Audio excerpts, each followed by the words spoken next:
ठीक है स्टूडेंट, तो यहाँ पे हब हम देख लेते हैं। हब कैसा है कि हब इस तरह से ये कनेक्टेड होता है। ठीक है, आपको आई थिंक ये समझ में आ गया होगा। जैसे अगर एक एग्जांपल ले लेते हैं कि डेटा अगर ऐसे भेजना है तो ये क्या करेगा, सबके पास भेज देगा। अब इसमें क्या होता है कि इसमें दो तरह के हब होते हैं, एक होता है पैसिव हब, एक होता है एक्टिव हब। पैसिव हब का मतलब क्या होता है कि जो एक, जैसा अभी मैंने जो एग्जांपल दिया वो किसका है, पैसिव हब का। वो क्या करेगा कि जो डेटा रिसीव होना है जिसको, उसको तो भेजेगा लेकिन सबको भेज देगा, तो that is called as passive hub. Intelligent नहीं होता। अब इसमें क्या होता है कि एक एक्टिव हब होता है। एक्टिव हब क्या करते हैं कि जब मान के चलते हैं कि जैसे मैंने फर्स्ट से फिफ्थ तक भेजा, तो ये देख लेगा कि फिफ्थ कहाँ पे होता है। ठीक है, कहाँ पे है। तो अगली बार, जैसे पहली बार तो क्या होगा, ये सभी को ही भेजेगा, फिर फिफ्थ को ही भेजेगा, सेकंड को भी, थर्ड को, इवन फर्स्ट को। लेकिन जब ये देख लेगा कि फिफ्थ कहाँ पे है, इसको पता चल जाएगा।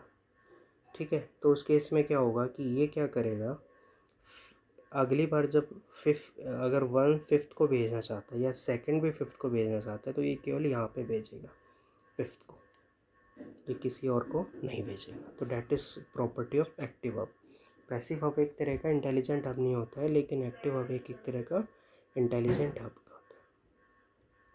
ठीक है, सेकंड है ब्रिज। ब्रिज एक तरह का, जो नेक्स्ट टॉपिक है, ब्रिज क्या होता है। जो ब्रिज एक तरह का क्या होता है कि एक इंटेलिजेंट हब, एक तरह का क्या है, इंटेलिजेंट हब। इंटेलिजेंट हब का मतलब क्या होता है कि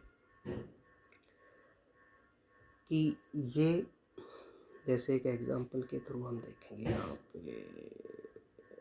जैसे ये एक एग्जांपल है, इसमें मान के चलते हैं फर्स्ट से फिफ्थ तक भेजना। तो शुरू में क्या होगा, जब बिल्कुल स्टार्टिंग में हमने नेटवर्क बनाया तो फर्स्ट से फिफ्थ जाएगा डेटा, लेकिन ये second, third, fourth, fifth, sixth, seventh सब कुछ आएगा।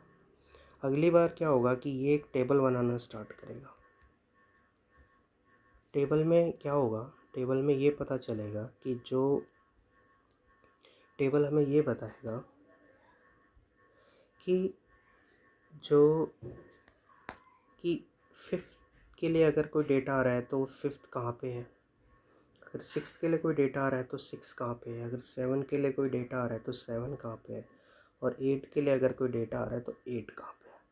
ये चीज़ें, इसका क्या मतलब है, इसका मतलब है कि अगली बार जब हमारे पास डेटा आएगा कि भाई एक से हमें फिफ्थ भेजना है, तो ये सबको नहीं भेजेगा, ये केवल फिफ्थ को भेजेगा।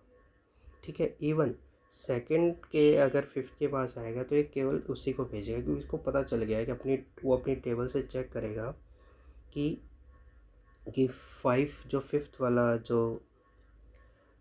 वाला जो हमारा कंप्यूटर है वो कहाँ पे है, ऊपर है, नीचे वाले नेटवर्क में कहाँ पे है। तो एक तरह से क्या होता है कि जो ब्रिज हेल्प करता है कि इंटेलिजेंट डिवाइस की तरह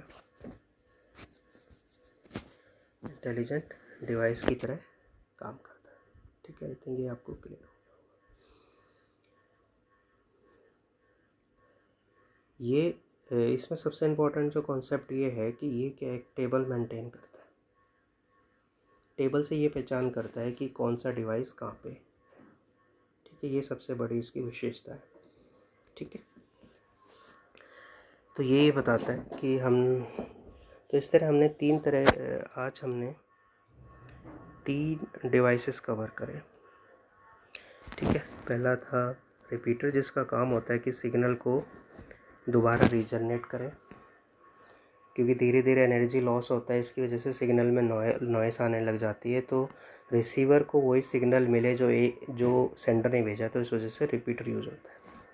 सेकंड होता है hub, which is used to connect the different network, ताकि एक नेटवर्क से दूसरे नेटवर्क में आसानी से डेटा जा सके।